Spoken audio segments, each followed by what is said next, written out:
Good afternoon, everyone. This is Deborah Jones with Blue Table Talk. I'm your Blue Table Talk host. Tonight we're having a distinguished gentleman who's running for governor of the state of Texas.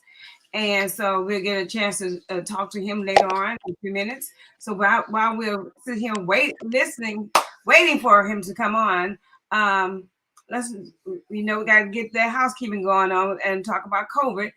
Remember, COVID is still out there. It's still people are still catching it. It looks like more and more catching it now than ever because you have the Omicron, you have the Delta, and you have COVID-19 out there. So let's take care of ourselves and do what they ask us to do: wash our hands, keep our distance, and wear our masks. So let's continue to do that. I know that the infusion place opened back up today. It was closed yesterday because of the antibiotics. They didn't have it. So now that they received some today, they open back up. But with that being said, let's continue to do what we need to do, especially with this COVID going around, spreading around so fast. They're still having death. So we need to take care of ourselves. Uh, so let's talk about the ice storm they're having in Dallas. uh, Dallas Fort Worth area, the New Mexico, Ohio, and Cleveland area. It's a deadly storm out there, and a lot of power outage and wind chill. Is I think in Dallas is like a -6. So we're gonna have to keep praying for these guys. We've been through that. I think it was last year before that, when we had that big, huge power outage, and a lot of homes were didn't have any power, and then we didn't have power for days. So this storm is so bad out there right now, and hopefully and prayerfully that we don't get it out here in Beaumont, Texas. It look like it's going the other way, so it's not getting close to us. But we do know what it's like to be under something like that, because we do get hurricanes and stuff. But continue to keep them in prayer. There are a lot of flights that have been canceled, and because of this power outage and because of the snowstorm, trucks that can't pass through because so much snow on the ground. But let's continue to pray for them. But with that being said, I have on tonight, and I'm gonna tell you a little bit about his platform that he said about ERCOT. So, well, he'll tell you about it. And so let's keep that in mind. We have Michael Cooper. He's running for Texas governor on tonight. Hello, Michael. How are you tonight? I'm doing great. I can barely understand you. Can you hear me? Yeah, I hear you now. Go ahead. Can you hear me? Great. But you're coming across, I can't understand the words clearly. I don't know why. I don't either. Do you have those earplugs in? It's like it's a computer that's speaking, and You have your earplugs in? my earbuds are in. Take them out and try to see. Take them out. Okay, can you hear me now? How is it now? Okay, this is regular. Go ahead and speak. Okay, is it Yeah. regular now? Is it better? No, I can understand it. You're saying, is it better? But it's like a computer that's speaking. Well, I'm on a computer.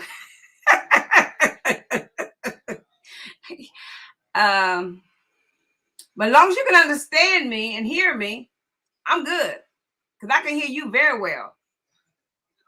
Well, I think I understand it as long as I can kind of understand it, answer the questions, I guess.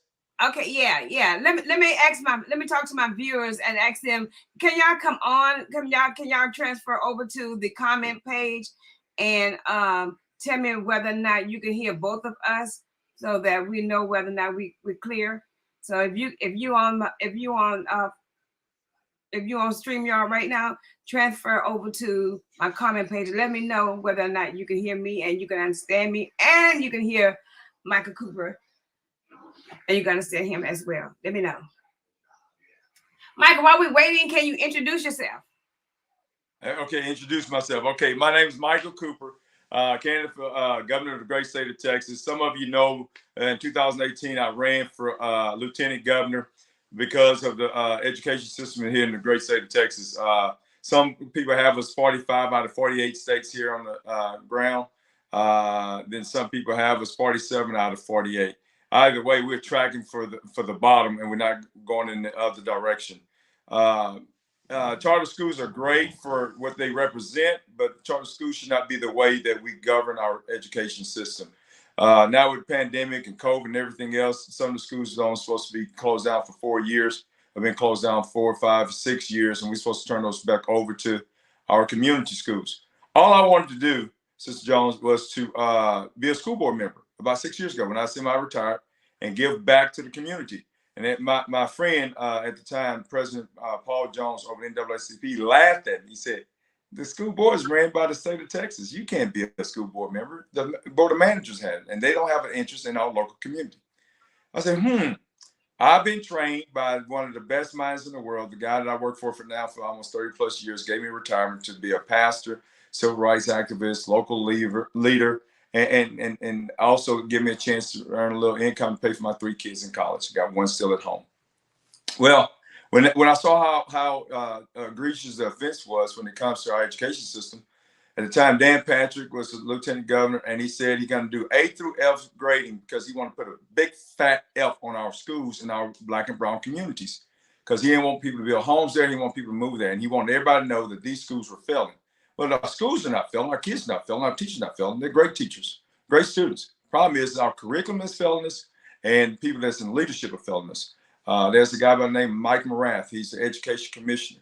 The governor appointed him. So I said, okay. I almost became lieutenant governor in 2018.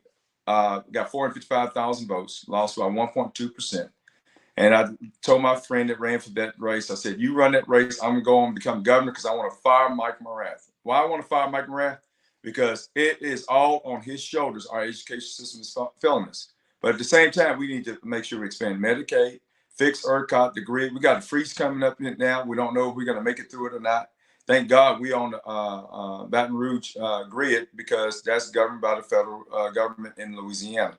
So we did good last year, but the rest of our friends and family in the state of Texas did not. So we need to fix those things, criminal justice reform, and get our jobs and paychecks back because we're the essential workers, school teachers, automotive mechanics, you name it. The folks is working at the Walmart at the door, greeter saying, hello, welcome to Walmart. How can we help you?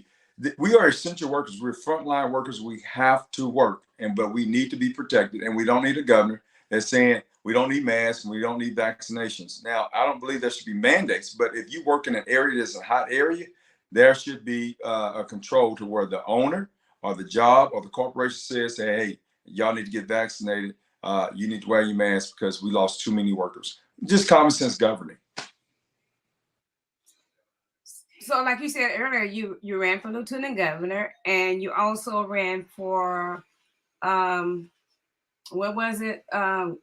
Senate, right? Am I right? Yeah, U.S. Senate. I ran for the Senate. Okay. I can hear you.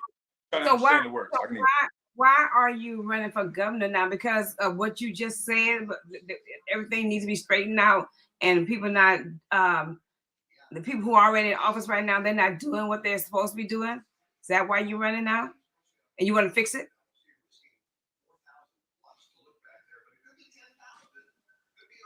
Well, I think you asked me did I run for U.S. Senate. I ran for U.S. Senate because there's a guy, and I don't want to reveal who it is because he's a public figure, that told me to keep my name out there because he knew that I kicked up a lot of dirt, a lot of steam, and got a lot of attention. So he wanted to keep my name out there. And he said, run for U.S. Senate. I said, well, that's a federal level. I don't care nothing about the federal government. I said, I'm trying to fix Texas. We'll deal with the federal government later on. But we have a candidate out there right now. He wants to be president. Well, president doesn't fix Texas. I want to be the governor for the next 8 to 12 years. I decided to be governor in February 2nd, 2021. Everybody else that's in the campaign is running now as a candidate. They didn't decide to run until December. So we don't need a one-term governor. We don't need a governor that's trying to be the president after 1 year and then moving on. We need to undo what's been done. And it's going to take 8 to 12 years to do that. And so I'm still pretty young, so I have that kind of time. And you all seen me. I'm moving around the great state of Texas, 254 counties. I'm everywhere. You see me in El Paso, I'm back in Beaumont. See me in Beaumont, see me in East Texas. Somebody said, why is he always in East Texas? Because Highway 69 goes up through East Texas. And in the Build Back Better plan, Joe Biden has earmarked money for Wi-Fi. We need that in rural areas. We need Wi-Fi in urban areas. There was kids sitting outside Taco Bell during the pandemic trying to get to the Wi-Fi because we don't have good Wi-Fi. We need free Wi-Fi. That need to be part of lights and utilities. We need that. That should be available to us. You can't do anything without Wi-Fi. It's probably what's wrong with the computer right now. It's probably the Wi-Fi. So we need that money. And we have a candidate that's a Democrat said he doesn't want Joe Biden in the state of Texas. And he's supposed to be leading the race right now. But y'all, let me help you out about money. Don't get weary and tired when you think, okay, well, we don't have millions and millions of dollars. In Texas, there's almost 4 million African American voters. Now, I'm going to be a governor for all people, but I'm just telling you, you can't win your own caucus, Black Caucus, NAACP, all those Texas Coalition Black. If those folks don't support you, then no one's going to support you. So I'm saying that I have to win my base first. And the way we win in the primaries is that our caucuses get together and you present the best you have. Matter of fact, there are some folks out there that have said that this is my Hispanic runner, this is the lady runner, this. Like, all I'm saying is that I'm the best candidate, but at the same time, though, we need all of our caucuses to come together. And in the primary, we can win this race with 600,000 votes. And there's over 4 million African American votes that's out there. We have put Joe Biden in office. We can put a governor in office, but we have to get through the primary first. So that's what it takes. It takes teamwork to make the dream work. Exactly. Always. You earlier in your speech, you mentioned about helping teachers by making their profession a calling. Do you care to elaborate a little bit more, because people are not coming on, and I'm an educator, so I want to know what is it you would do to help make their profession better. You said, man, there's more. Can you maybe put that in the chat, just a quick, what you were asking, because it's getting more garbled. Okay, I'm asking about teachers. Somebody, would you say teachers? Mm-hmm. Helping their profession to be better. How can you do that? That's what you said in your. Wow, I can't believe this is happening. I think you said something about teachers. I'm just going to talk about teachers for a second. If you see back here on my board, back here, education is my #1 platform. And I got a program, it's called LTTD, Licensed Trained Teachers with Degrees. In high school, I found out that there are a lot of honor roll students. My kids were honor roll students. The only ones that wasn't, they still got scholarships. It's crazy.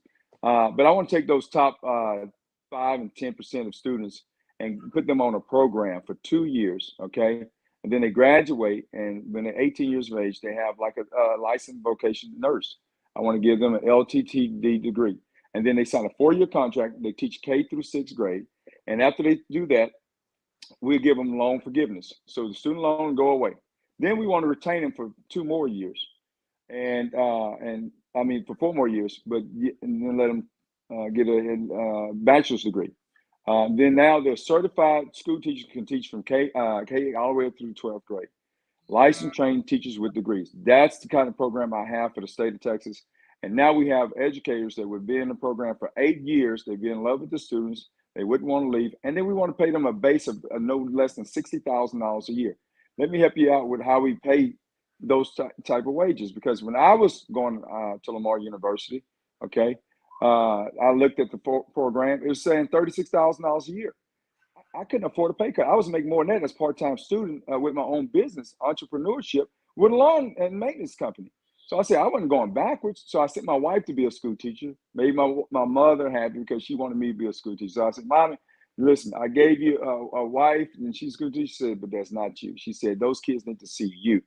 And she's right, because my son taught for a little while, full-time sub. But he said, Dad, I can't afford to live on that kind of income. So now he's looking for other jobs. So we're losing great teachers and leadership because the pay is not there. Somebody asked me about cannabis. They said, what about cannabis? Are you going to make it legal in state Texas? I said, first of all, you need all the votes in the House and the Senate. And I'm one voice and I'm the governor. The only thing I do is veto or call special sessions. But whenever the House and the Senate decides to pass those laws and make cannabis legal, I want to take all the revenue and give teachers pay raise and retain these teachers that we have that's coming up and grow our own teachers and come up with a plan for the state of Texas. That's what we need somebody thinking about the state of Texas. Not anybody that's thinking about becoming the president of the United States. Somebody that's thinking about Texas. I'm only thinking about Texas. I want to just be on the school board, but the school board was governed by people that didn't care about our black and brown kids in our communities. And that's also poor kids. That's not just black and brown. That's poor kids or any kids. I talked to a young man in Vidor, Texas, and he was the president of Aryan Nation. I asked him, I said, how are your schools? He said, they're horrible. I said, how's your health care? He said, it's horrible. I said, how's your drinking water? It's brown. I said, so you need somebody like me, crazy enough to come and speak to you in Vidor, Texas. And they said, Black Lives Matter comes to Vidor, Texas. I said, I didn't know what Black Lives Matter was. They do matter, but I came there in love, and I left Vidor, Texas saying, we no longer want to call it a sundown town. We want to call it a town where you go see the sun go down, because there's a beautiful sunset in Vidor, Texas. I've been there twice enough to see the sunset in Vidor, Texas. We need a governor that's comfortable with going outside his comfort zone. That's what I've done. I've gone outside my comfort zone by going to Vidor, going to Lumberton, in the peak of that guy who was our president before, in the peak of all that insanity and the George Floyd killing. So we need somebody that's going to do that, that's going to ask the Speaker of the House to be the Speaker of the entire House, not just the Republican Party. I want to be a governor, not only for Democrats, but for Republicans, libertarians, and independents alike. We need common sense governing, and that's what I would do. Okay, so with your position, trying to get the teachers pay higher, what about, since their pay is not higher right now, they have all these children in their classroom. What about class reduction? What about charter schools? What about teachers' tenure? What about all that? What would you do with that? Oh, I didn't even understand. I didn't understand any of that one. Let me see if I can text it to you. Yeah, text it to me. Yeah, you go. Oh, you heard that? Oh, you already texted? Let's see. No.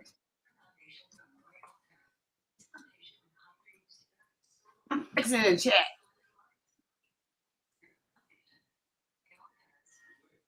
It's not letting me look at the chat. It's saying private chat. I'm in the private chat. I can't believe this is happening. I don't know why this. Do I need to log out and re-log in or something maybe? Yeah, go off and come back in. Go out and come back in.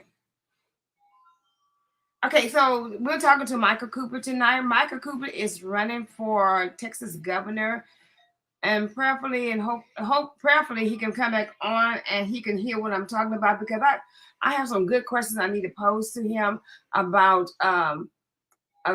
he mentioned about teachers. He mentioned that he wanted to get their pay raise up, which is good because their pay raise is kind of low in the state of Texas.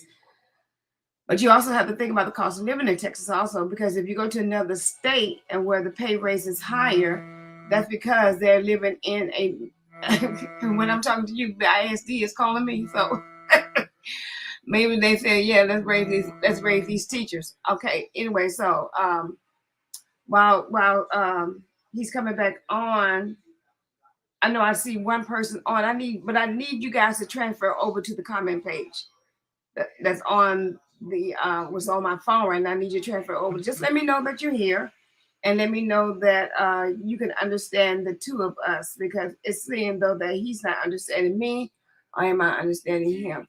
And I see this person. I just blocked this person, trying to block him again.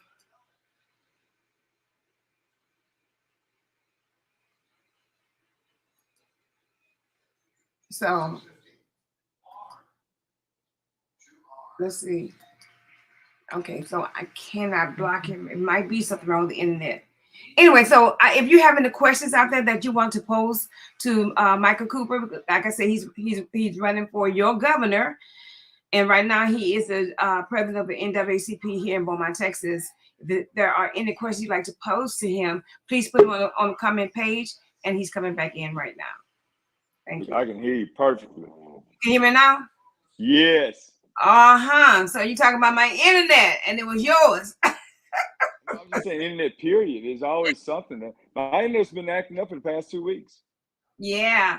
I was saying, what is your position regarding class size reductions? And we were talking about teachers teachers in the school and the teachers tenure and charter school. What is your take on that? Well, first of all, that's thinking about the normal box. I want to throw away the box and do it over again. I'm looking at property right now. If this thing doesn't work out and then we decide 4 million people decide not to vote in this primary, and we get, all I need is 600,000 votes out of 4 million African American folks, I want to throw away the box. I want to change the curriculum. There's a building that's for sale downtown Beaumont, and I want to start robotics schools in 6th grade, 7th, 8th, 9th grade. I want to start STEMs. I'm talking to Bright out of California. I want to do auto mechanics work. I don't even want the class. I want to rethink the classroom. I want the classroom to be at I'm trying not to say the people's name that I work for, but I want to be at a mechanic shop. I want the mechanic to come to the shop, and the school has its own shop. The school has its own body shop and actually getting paid money for fixing cars. There are programs that's out there like that. So that's not a classroom. That's a booth. How many kids to a booth? How many kids at a desk learning how to turn a wrench? Now, matter of fact, it's not even a wrench. They walk around with skirts on so they won't scratch the bumper of cars now. And it's a diagnostic that goes into the computer and it reads what the problem is, and they replace a part. That's almost like a Lego set. So we can have young girls. It's not about muscle and bronze anymore. It's about intelligence and intellect and understanding computers. So this is what I want to teach. So I want to get them out the classroom. So you talking about classroom schools? You speaking on mechanic schools, right? I'm talking about mechanic schools. I'm talking about STEMs. I'm talking about robotics. I'm talking about having all these engineers. My son has audio engineering degree. That should be a degree that he got in high school. It's a 2-year degree that he got at Lamar Port Arthur, which we went all over the world looking for the best audio engineering degree. And it was right there in Lamar Port Arthur. They have $1 million soundboard. Our school system, right now, that's a big industry right now. That's a $1 trillion industry when you talk about rapping and music and all that stuff. Most people just think, oh, you're not going to be a rapper. First of all, let me help you out with something. The money is not in the lyrics. The money is in the producing and writing of it. The person that had more money than Quincy Jones was Smokey Robinson. He was the producer and writer of the lyrics. So if we can produce that in school, we need to have STEM and what do you call it? Not special needs, but arts, performing arts school. That's Brother Williams, right here in Beaumont, Texas. Why is that separate? He has to have a separate business on the side for performing arts. We need to have a school. I had to send my daughter to private schools to learn how to model and stuff like that. She has a degree from FITM. It's a private school. Why not have that stuff in high school? We have beautiful Anglo, Black, White, Hispanic kids in this area, and we teach them. And would you imagine this? Rethink this. I mean, this is how far out the box I am. Instead of sending my daughter to Houston to learn how to model, how about having that class for that? But then she's going to come in that same class, and we're going to talk about reading and arithmetic and give her some basic needs. But she probably don't need calculus, but she needs some other things in order to watch and manage her own books. We have an NBA player that came out of this area. I won't say his name because I don't have his endorsement to say that yet. That is a cousin of mine. When he came to me in the automotive industry, he was purchasing 5 and 6 and 7 cars at a time. I said, what are you doing? He said, well, I'm just buying cars for my family. It's going to kill your credit score. What you need to understand is that you need to LLC, incorporate yourself. Now you can buy cars for your business. You are a walking, talking business. But nobody showed him that because that wasn't taught to him in school. He didn't even have like the schools that I had back at French High School. At least I had Dorothy Booker, Miss Dorothy Booker, Miss Graham, Mr. Amos, and people like that. We had career investigation. I don't hear people talking about that anymore. We had business classes. That young man didn't have that. There was a guy by the name of Vince Young. He retired $26 million later and was broke because nobody showed him the basics. This young man I'm talking about never went to college, but I told him to incorporate his name. He's a walking, talking business. And he left out there after we incorporated his name, went about 9 vehicles. And it didn't have anything to do with it because if any of those vehicles wrecked, then it doesn't go back on him. It goes back on his corporation. They can sue the corporation, but it's a limited liability corporation. So it limits his liability of his personal suit. That's the kind of stuff we need to learn in high school, not wait until we get to college. Because I just saw we had some kids sign Beaumont United. They went off to college. And they're thinking about paying these kids some money, but they don't know how to balance a checkbook. They don't know how to write the name in cursive. They stopped teaching that in schools for a little while. These are the things we need to look at, the basic needs to be mom and pop. My mother and father had 5 different companies, and both of them were either middle school dropout or high school dropout. But they learned how to read and write to watch their money. Now we need to do a little better than that before we graduate at 18 years of age. So, Mike, what do you think is, what do you consider is the key issue of this election? Well, before we get out of the primary race, we got to get out of the primary race. That's the key issue right there. Because a lot of people say, well, you got a competitor guy out there and he has $8 million and you're going to need some funds. Well, we've already proved that with Joe Biden. We put Joe Biden in office. African American people did that. You can't wipe that off the slate. So all we need to do is vote February 14th, vote early. That's the main issue in this election. We get through the primaries, then this team, all of the folks has been putting me on their podcasts and Facebook pages and all of their stuff. And I thank you all for that. But we need to continue to expose the fact that we need somebody to understand us. We don't need another billionaire in office. Billionaires don't understand what it's like living from paycheck to paycheck. I have 1,610 contacts in my phone. I was just telling them earlier in another meeting I had a Zoom. If I call one of them and ask them for a $20 donation, I have to give them $50 because they're going to need $30 back. I'm just saying, because we all live in paycheck to paycheck. We need to recoup our jobs and our paychecks, because at $15 minimum wage, and they call it the word minimum because you can't live off of that. Because first of all, at $15 an hour, they're not going to let you work 40 hours a week. Let's say you work $20 an hour. That's $3,200 a month, 40 hours a week. After you pay taxes and everything, you're going to have maybe $2,200 left over. You pay a $1,200 rent, you got $1,000 left over. You got a $500 car note, you got $500 left over. You got $250 worth of insurance. Now gas. Now you broke. You hadn't even eaten yet. So I'm telling you right now is that we need to maximize wage, not a minimum wage, in Southeast Texas, because of places like ExxonMobil, Hillebrand, and all of these companies and factories and local union stuff.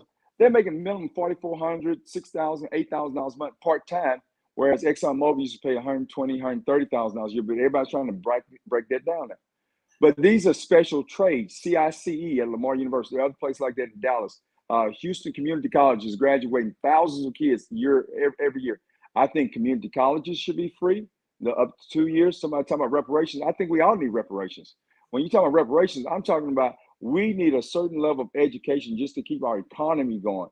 We no longer can just say, well, I'm going to go down here and dig a ditch. And well, we need to do more than that. We need to learn how to build bridges, because right now with Build Back Better program that President Joe Biden has for us, we need to work with him to get some of those trillions of dollars in the state of Texas. Right now we have a governor say he's not going to work with him. And we have a candidate that says he doesn't want Joe Biden in Texas. This is not about Joe Biden, but Joe Biden represents the federal government. Texas cannot do it by itself. But listen, our budget is like $300 billion here in the state of Texas. That budget is already stretched. So why not get some of that money that's coming back from the federal government that's already there? It's free money. That's $254 million that's earmarked to start up pre-K schools in the state of Texas. But we have a governor said he don't want it, and we have a candidate that said he don't want Joe Biden in Texas. Listen, I don't care if Joe Biden brings it. I don't care if it's Vice President Kamala Harris that brings it. Whoever brings it, we need the money in Texas so that we can build better schools and education and stop building walls. We're spending $250 million on a wall. I don't care if it's donated or if it's taxpayer money. We need to spend that money on the curriculum and maybe even expand Medicaid with some of that money. But whatever it is, we need to do better in Texas, and we're not doing it. And that's not a Democrat issue. That's not a Republican issue. That is an issue for all Texans. And I know I confuse them when they see my hat and boots, but I was born and raised in Texas. Why would you be confused about that? I do good business. I've done good business. I've been tried and tested. I come from a business and a background where it was mostly 90-day wonders. I've been in this business for 34 years. Most people don't make it to the top of the food chain. Go ask somebody if they ever been a finance manager, if they ever been a sales manager, or if they ever been a closer, or any of those languages that come up in the automotive industry, work on the service drive, service manager. Well, all of those people worked for me, and I trained them all. And to the point where they said, good job, well done, here's a retirement, go be a blessing to your community. Well, Donald Trump had the motto, let's make America great again. Well, did he make America great again? No, it was torn down. So now Bill Biden has the motto, build back better. But they're not giving him a chance. to get, Right. build things back together. So, what are your greatest challenges facing Texas? We just talking about Texas. Texas. Yeah, and how do you plan to address those challenges if elected?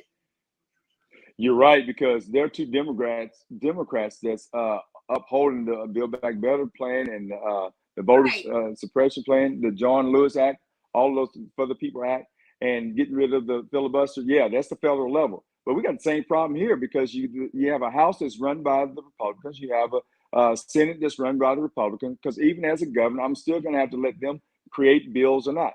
But Right. imagine this, sis. Imagine this. I just finished telling a whole bunch of pastors this. I said, imagine a governor getting arrested because he's protesting horrible bills in the House. Sitting on the floor in the House, coming out there in handcuffs. Because now that's national news, and I'm bringing attention to the fact that we need to do better for all the people, not double down for one group and one party. Imagine the governor of Texas going to the Senate talking about, hey, Lieutenant Governor, whoever you are, speaking for the Senate House, hey, listen, you need to do better than what y'all doing. And if you don't, I'm going to veto those bills. And if you don't, I'm going to call a special session so I can write into law some bills that's going to help all citizens. And when we start talking about you say something? When we start talking about things like women's rights, first of all, it's an issue I have with law. I have a master's in psychology, and psychologists wrote laws back in the 80s about HIPAA laws, the privacy laws. We have HIPAA laws, but then the state of Texas come back and tell you that women don't have the right to choose their own body. That's against your HIPAA laws. It doesn't even make sense. It's a war. You just started on that one. Don't get you started on that one. See what I'm saying? And I'm just saying, watch this. Yeah, I grew up. I'm a pastor. I've been in church all my life. My mother, they were Catholic. My father was Baptist. I get it, and I'm pro-life. But at the same time, though, I'm pro-choice for that woman, for her to decide for her body and what she needs for her medical needs. If a kid's been raped, been molested by the father, there should be some other choices in there. The other thing is that even the kids is out there that say they're cutting up and they're 14 years of age and find themselves pregnant. Well, we have to hold ourselves accountable how we preach. See, listen, this is beyond just the governor's mansion. I'm trying to change the thinking of society. And that is, we have to be careful with our sermons, how we say things. I've been a stern father. I grew up on Old Testament all my life. But that's the thing called grace and mercy. And so, listen, they need a therapist to come alongside them if they make the wrong decision at 13 or 14 years old. Because at 28, it's going to haunt them. And so they need somebody who's going to pray with them, and they're going to need somebody to give them some guidance. But what I found out when I interview and do my empirical study, I find out that 70% of those young boys and girls, young girls that decide to go ahead and have an abortion is because they feel like they cannot feed them, and it's economically driven. So when we start giving better jobs at a younger age and having these young mothers have some assistance from their parents. When I was 16 years of age, I started paying my mother and father, they both were living at the time, $150 a month in rent, because my father would not pay me when I worked for his company. I said, Daddy, you fired. I'm going to start my own company. I said, but let me borrow your lawnmower. Let me borrow some gas. And I borrowed his lawnmower and gas and started my own service. And before 3 years was up, I had people working for me, and I had a crew of 8 folks, and I paid them. Listen to this: in 1982, I paid them $8 an hour. Minimum wage was on $3.35. Minimum wage today is $7.35.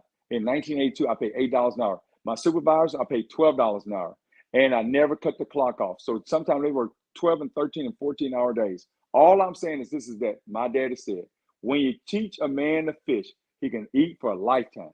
But if you give him a fish, he's going to eat one time. And so that's what I want to do right now when it comes to education and when it comes to criminal justice reform. Somebody say, how are you going to reform the criminal justice system with all the horrible judges that you have, the sheriffs and constables and cops? I said, by not participating.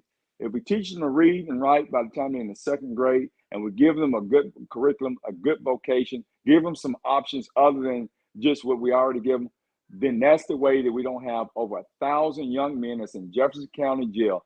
Our sheriff tells me she just wants to cry because there are 1,000 young men. And y'all, with this pandemic, guess what's happened?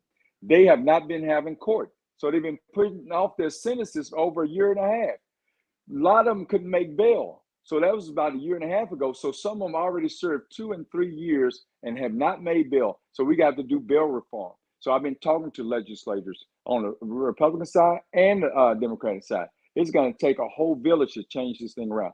Somebody say, well, how are you going to get the Republicans to work with you? Just like I have in my own profession between 2 sundown towns, Jasper, Texas, and Viator, Texas. And yet I work with all of those folks, and they all understand that I have a heart for the people.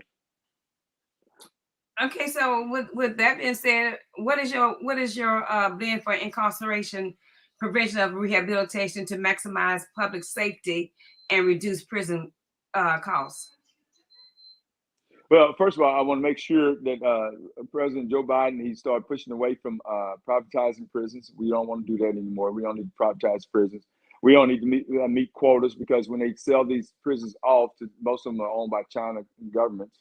When they sell these prisons off, then they have a minimum quota that they have to reach. A lot of people don't know that they have to keep them occupied at least 60%.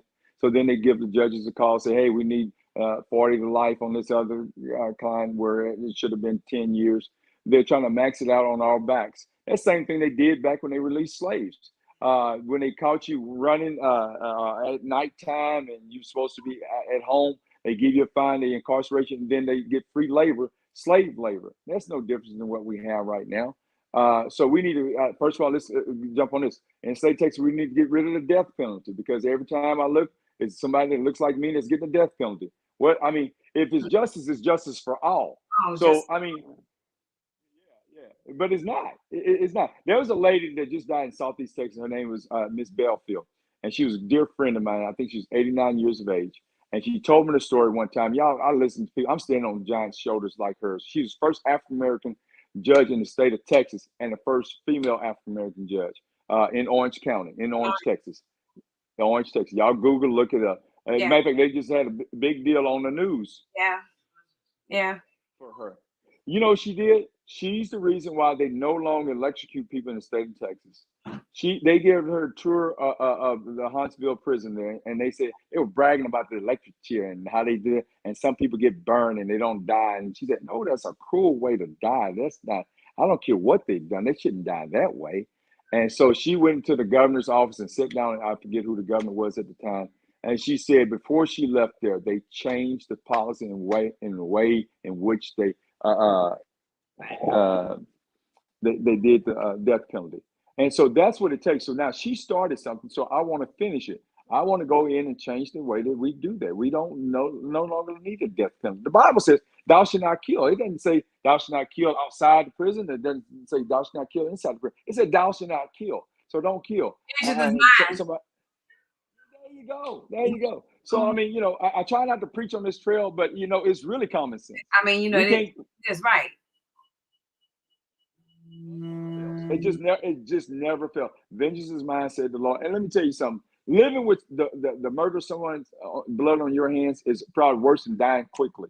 Because I don't care who you are. If you're a person, at some point, remorse sets in. At some point, you find yourself wanting forgiveness. And I think that's the thing that haunts somebody. You have to live with that. You have to sleep with that. You try to take your own life. That's what happens to a lot of people. They can't live with that. They end up trying to take their own lives. That's why they have so many suicide watches now in prisons. Yeah. Question: gun control or gun rights? Well, first of all, we're a Second Amendment nation, and that's fine. Matter of fact, I have a brother who went to the Marines. You better not knock on his door. Smith and Wesson going to answer it. So in the state of Texas, we grew up hunting and fishing. My dad grew up hunting across the street. He come back with a squirrel in his vest and moving around. Some of the best meat in the world is raccoon. When they barbecue it. Look at it. Look at your face. Look at your face. See, you're not true deep East Texan. We country for real, sis. But watch it. It doesn't take a machine gun to kill that squirrel either. So we want background check, good universal background check. We don't want the bad guy to have guns. I've talked to constables and sheriffs and police a lot. They don't like open carry. Let me tell you why they don't like it. Because they don't want everybody to have a gun. We don't want the bad guy to have a gun. But at the same time, though, we can't say stuff like this. I'm coming after your guns. You can't do that because we have the right to bear arms. So it's just common sense governing again. We can't be too far to the left. We can't be too far to the right. We just have to govern for all people. It's the only simple thing to do. Yeah, the Second Amendment does state that guarantees the right to bear arms, but Yeah. but this statement does not guarantee the right to ammunition. So would you consider Right. limiting the purchase of ammunition for all firearms? Oh, absolutely. It's just common sense because if you go into a academy, matter of fact, they've already done it before. They monitor who's buying ammunition, how much they buy. If you have a 32 and you buy 15,000 bullets, well, you need 15,000 bullets and you have a 32. It's only shooting 6. So yeah, absolutely, we need to monitor that. But you know how friends and family gonna do though. They're gonna get the brother to go buy something, the cousin go buy something. But we need to monitor which family's buying. So we need to do our due diligence, and it's easy. I mean, I'm doing digital Zoom with you right now on my phone. So if we can do that kind of stuff, it's easy to have a computer data system that shows that we had John Smith from Lumberton, Texas, has about 14,000 bullets in his house and he only has 2 guns. Something's going on there. It should throw up a red flag. And so we need to send it to the FBI and say, hey, this guy keeps coming in here. Something's going on. We need to monitor ourselves and we need to be good about it. It's just common sense. Yeah, it is common sense, really. It is. Actually, I'm pretty sharp, and I'm working on my PhD in education. But let me tell you something. I'm not the sharpest person I run across, and I'm pretty sharp. Well, blow your whistle. Blow your horn. Yeah, I'm pretty sharp. But there's some smarter folks out there. But I mean, and I don't know how smart Brother Abbott is. The only thing I know is that he's not using common sense right now. I mean, he took $5 million from Port Arthur because there's a Democratic mayor over there, and I happen to know him. Matter of fact, he sang my wedding 34 years ago, and he took $5 million from them, and now he's trying to raise the property taxes for homes that've been demolished. Yeah. And he sent back $2 billion of funding after all of those hurricanes and disasters, and because he said he couldn't find nonprofits to funnel the money into the communities. I know a lot of churches right now. We need to use those churches to get the money into the community. They are nonprofit. We don't need a 501c professional nonprofit. I need to see if there's a pastor who's been around for 7 years. I don't know why the number 7, not this thing. If there's a pastor been around for 7 years and he has a good role, a number of folks, well, let's give him $1 million and help him distribute that money into the communities. And so that we don't have people evicted out of their homes and get the assistance that they need for lights and utilities and food as we get through this pandemic. It is tough. We don't have the right insurance that we need right now. It's tough. It's tough. You know, because a lot of stuff that goes on, that's going on through the pandemic, if you call your homeowner insurance, it's not covered. It's not covered. But watch this. Okay, I went to my pharmacist the other day, and my son is a scientist, and he's so sharp. He said, Daddy, listen, don't go spend a lot of money on me because he got COVID. This was last month or something. He said, don't spend a lot of money on me. I don't need to go to the doctor. He said, just ask the pharmacist, what do they recommend? And our pharmacist is sharp. And she said, okay, get you some zinc, get vitamin C, and something C. So watch this. Why wouldn't the government make that free and give it to every family, a certain supply? If it's a household of 4, give them that kind of stuff, and just have the basic things that we need. It's basic. Yeah. Knowing that supports your immune system. Yeah. Yeah, let's do that. Why not make that free instead of sending $250 check? Because some people get $250 check or give them the $250 check and that because they might go buy a TV with $250 check. But if you send them, I'm just saying. Hey, I don't know any kinfolk that did that, but I'm just saying. But if you send them vitamin C and send those types of supplies, and if we're the government and we have 29 million people in our great state of Texas, we can buy it in bulks, we can drive the prices down, and we can send it, and that's an incentive, and people take that. People take it, and we have a healthier community. Watch this. When we have a healthier community, we have a more thriving community and a more rich community. And we, as we all do better, especially when our base does better, we all do better. So what distinguishes you from other candidates? Well, first of all, I'm the most qualified candidate because, like we were talking about earlier, I have a bachelor's in business, and I practice that business. I've been a finance manager, sales manager, general manager, executive manager for almost 30 years. During the crisis back when President Obama bailed out Chrysler and General Motors, I worked for Ford and Toyota franchise, 258, the most traded company out there, one of the most richest people. They don't even know who Gulf States Toyota, the guy that owns that. He's the 9th richest man in the world. Listen, I've never had a guaranteed salary. I'm the only guy that lived out as good as my company's done, is as good as I do. And God has blessed me where I've done pretty well, used every gift and talent that He's given me. I was the president of Southeast Texas Toyota Dealers Association. If you ever been to the Houston Rockets place to go see Beyonce or anybody else over there, the Toyota Center, I'm the naming right. I was the president of that when I said, hey, I want to spend $100 million and we'll pay it out in 10 years. And I wanted to claim the name for the Toyota Center.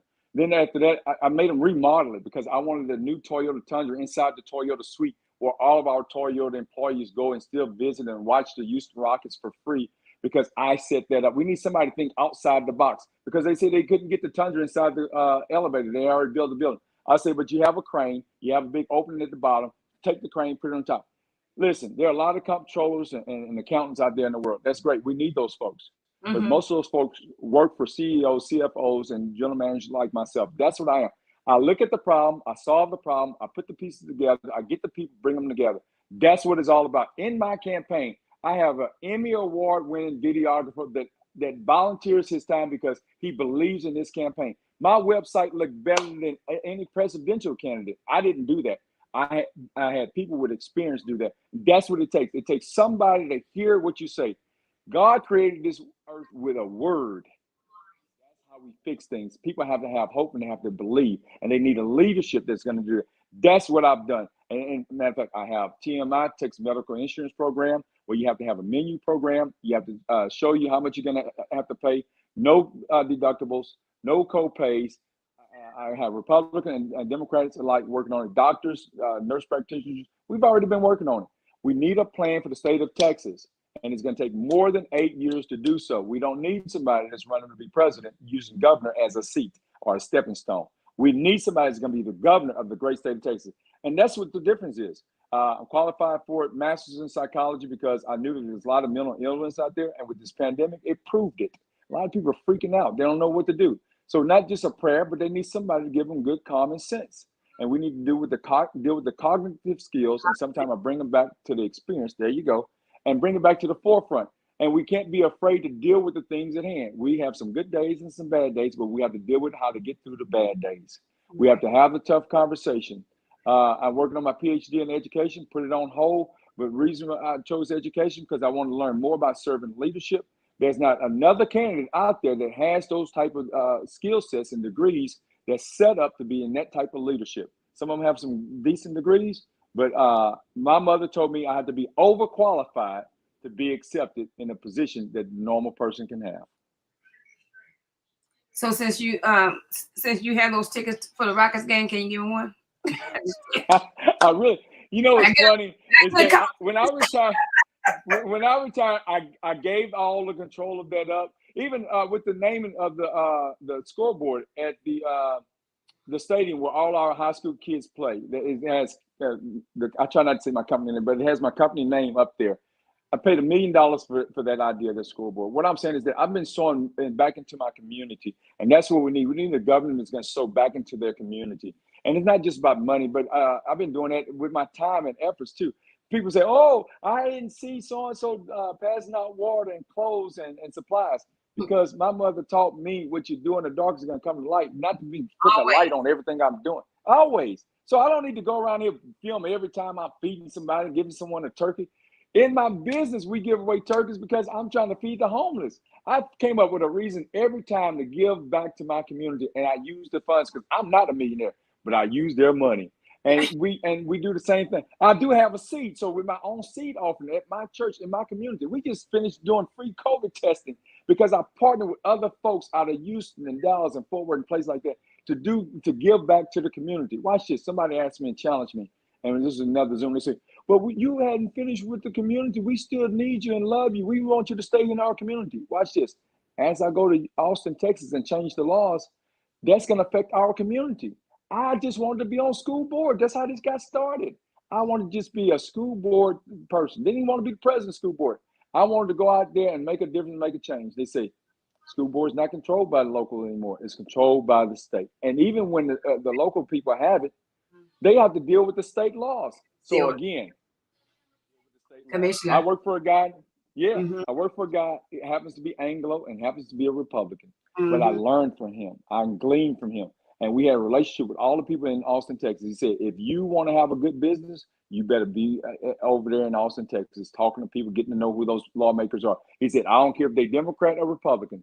Congressman Jack Brooks used to visit, and he was a Democrat, used to visit the people I worked for because they knew that in order to have a voice, you need to have somebody in Austin, Texas, changing laws to keep your business open and to keep food on the table. Watch this. I love my people locally, but in order for me to help them, I'm going to have to make a couple people mad because I'm going to Austin, Texas, with or without them. Because if they don't vote me in, I'm going to go back like I've been going before. I'm going to keep on protesting. I'm going to kick the door down. I got arrested for women's rights in Washington, D.C. There was some other folks I don't want to name because people say I have a name drop. I ain't got a name drop. I just got arrested with some qualified folks for women's rights. And that's the kind of guy I am. I am a fighter. All my life I had to fight. I don't mind fighting for us. I don't mind fighting for voter suppression and against it. Right, right. So you're gonna build back Texas, huh?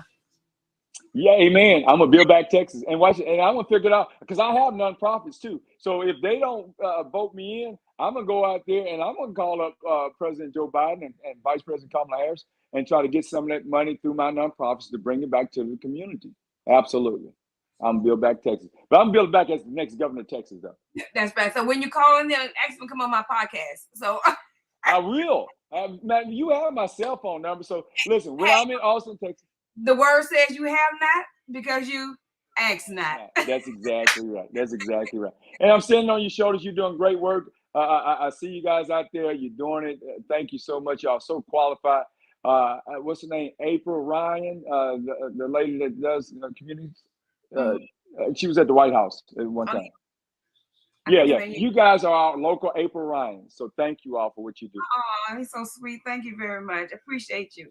So what is your issue before you go? What is your issue of immigration and the border? They was just talking about that just now. Well, first of all, which border? You talking about the border that's up there close by Oklahoma, or the border coming in through Louisiana, or the border that's coming in through New Mexico? New Mexico. Yeah, you talking about the border at the bottom. I'm talking about Mexico. Right. But my point, though, I had a lady, she just told me, she said, our borders are always open. People are always driving in and out here. My daughter is in Mexico right now. She's in Mexico City right now. And I was crying. I was mad. I said, my baby over there, and there's all kind of problems. Y'all, she's got some of the best food. Y'all, she's got a workout studio. She's a model. She's having a great time in Mexico. Let me help y'all with something. The folks that live over there don't want to come over here. The ones that want that's over here, they over here. Everybody think that we worried about a border. Listen, folks that want to, the ones that really want to get, they tunneling in. You can build a fence. They flying in and you building a fence. They coming in on trains and rail and everything else. They getting out of we just throwing away money, $250. Listen, a fence is there for decoration. My daddy told me this a long time. He was a wise man with third grade education out of East Texas. He was the smartest man I ever met. Let me tell you what he said. I said, Daddy, I said, you lost the key to the lock on the tool shed? He said, yeah. I said, so how you gonna get in? He said, watch this. And so he got his hammer and he popped the nails off. I said, why'd you put a lock that you can take it off with a hammer? He said, because the lock is on there to keep the honest person honest. He said, a crook is gonna figure out a way to get in. He said, so when the honest man come, they'll figure out a way. So when the honest man come up there and see the door is locked, he's gonna say, okay, the door is locked, I can't get in. But if a crook wants to get in, he's gonna get in. But an honest man, if the door is unlocked and my drill is sitting back there, he's gonna go in there and bar it. Now he's gonna forget to bring it back to me. He said, I just don't want him to forget. So I'm gonna keep my door locked.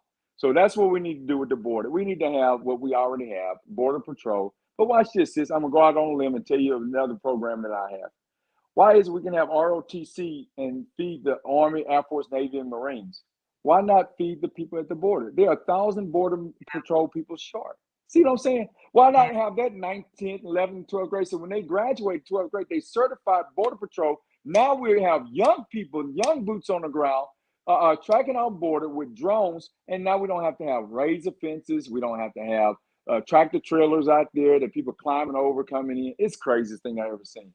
We need to have good boots on the ground, good legislation. First of all, that's a federal thing. We want to work along with them, but we want to deplete our funds. I want to use all that $250 million donated or earned towards education. We need to get kids in pre-K, and we need to get them in pre-K soon. I don't need kids in school like me. I went to school. I didn't even go to kindergarten. At the time, it wasn't a thing for us to go to kindergarten. I went straight to first grade.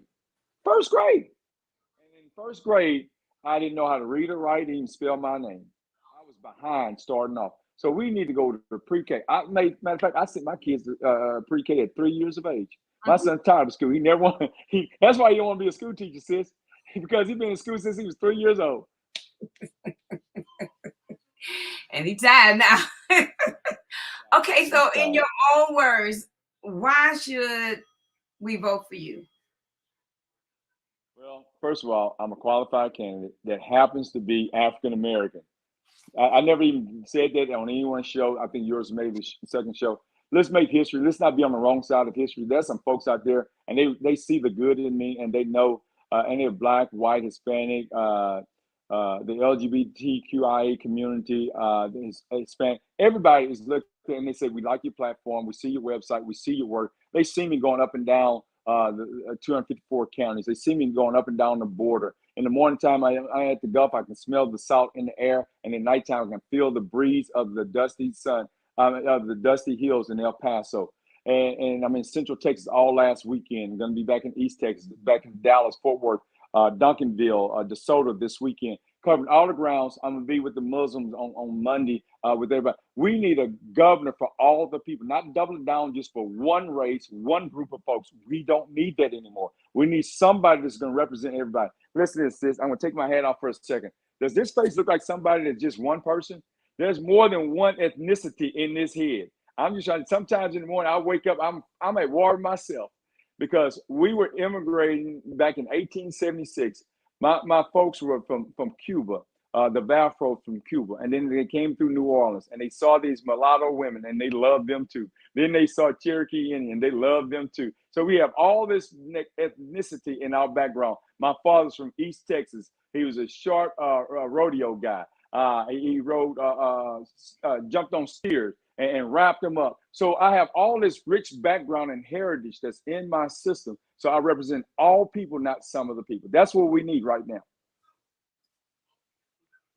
So in order for us to make a donation, is this where we need to go to www.cooper2022.com to donate to your campaign? Please do, or if you, because then you get to see my campaign strategies, and then also you can go to actblue.com and just type in Michael Cooper 2022 governor, and you donate straight there. Listen, whatever you have, we appreciate it. You said actblue.com? This? Actblue.com also. Let's see. .com, and just put in Michael Cooper 2022, and you'll see my name pop up there. Okay, so let me put it like this. Okay. You're fancy. I see your screen. Look at you. You're fancy. Don't play. I love it. I love it. I love it. Actblue.com, Michael Cooper, like that? Yes. Okay. .com. Yes. Okay. .com. That's wonderful. I love the ticket tape. I love it. Okay, so if you want to donate to his campaign, you can use either www.cooper2022.com or you can go to actblue.com, michaelcooper.com, 2 coms? No, just Michael Cooper. Type in Michael Cooper once you get to ActBlue. Yeah, go to actblue.com and then you put in Michael Cooper. It's a little place for you to put in there. It's a secure place to give. It's owned by the Democratic Party. So they get a small percentage. That's my way of giving back to them. Some people have their own website, but I like giving back. It's something about sowing a seed. It comes back and it right. prospers us all. Absolutely. Tenfold. Yeah. Yeah, exactly. There you go. See, I'm trying not to preach. Thank you for closing that out for me. Hey, I don't mind it. You know, hey, that's how we make it in the world. That's how we make it in the world. Thank you, Mr. Cooper. Don't forget, guys, this is Michael Cooper. He's running for governor of Texas, and you can go on his website and give a donation to his fundraiser, or give a donation to him for his campaign, or you can go to actblue.com, Michael Cooper to donations. Is that for donation as well, you said? For ActBlue donations, yes. Yeah. So I really appreciate you coming on tonight. Thank you for accepting the invitation to come on to Blue Table Talk, and it's been wonderful. Guys, next Tuesday, which would be February the 8th, we'll have Joseph Trahan. He's running for state representative. So I need you guys to come back on next Tuesday and see Joe the Trahan. We have everybody, try to have everybody on here that's running for office, and we definitely appreciate you guys. Y'all do your homework. That's all I gotta tell you. Do your homework. Make sure you register to vote, because voting starts February 14th, ends on the 25th, and then you have the election day, which is March the 1st. So go ahead out there and do what you need to do. Well, to register to vote was the end date was January 31st, but you can register after that for the November. This is the primary. That's right. And so you can go to the go for the November election where these guys will be. Yes. In November, we're gonna have to claim this. We have to claim it. Come on. All right. Yes. Yes. Michael Cooper, is so great talking to you. I appreciate you. Like I said, thank you. If anything I could do for you during your campaign, holler at me. You have my number. Plus, Teresa. Yes. Yes. Absolutely. Absolutely. She's absolutely. Thank you all. My cousin. Yes. Absolutely. Thank you all. Send her my love. Thank you so much. Yes. Well, good night, everybody. Thank you for coming on. Thank you for supporting us. As always, smooches. If I can help somebody as I pass along this way, then I know that my living is not in vain. God bless you and God keep you is my prayer. Good night.